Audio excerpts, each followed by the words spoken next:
Amazon qui a annoncé hier soir qu'il testait un nouveau moyen de paiement assez inattendu à la caisse des supermarchés ou au restaurant.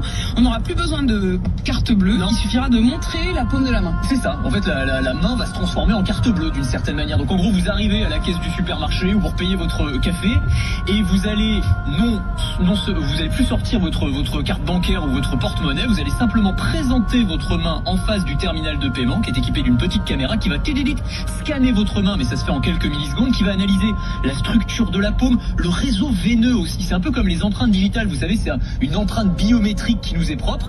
On va savoir que c'est bien Charles Magnin qui a acheté 3 paquets de Pépito. Hop, c'est bon. Son compte. Comment tu sais?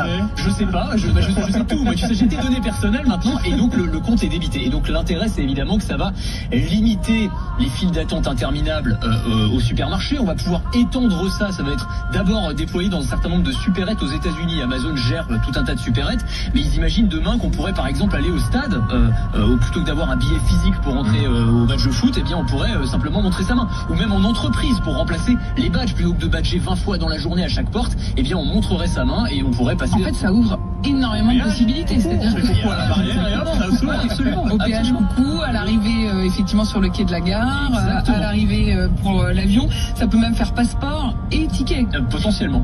Donc un gros potentiel. Et le gros avantage, Anthony, c'est qu'on ne touche donc plus à rien et évidemment c'est très malin de l'avoir annoncé en pleine épidémie. Là, niveau geste barrière, on est au top, effectivement, on ne touche absolument à rien. Et en fait, on est dans la continuité logique du paiement sans contact qui connaît un engouement incroyable depuis le début de l'épidémie, parce qu'effectivement, on ne veut plus toucher à rien. La suite, c'est le paiement biométrique, c'est-à-dire qu'on n'a plus besoin ni de carte ni de smartphone. On va utiliser, j'allais dire, notre corps pour payer, en tout bien, tout honneur, évidemment. Mais en gros, on va utiliser, alors ça peut être les veines de la main, mais il y a aussi des tests par reconnaissance de la voix. La voix, c'est aussi un marqueur biométrique. Il y a certaines banques qui testent ça. Vous prononcez une phrase à voix haute et on sait que c'est vous, ou même par reconnaissance des battements du cœur. Ça aussi, c'est un marqueur biométrique qui nous est propre. Donc demain, on pourrait avoir une signature automatique par les battements de notre cœur.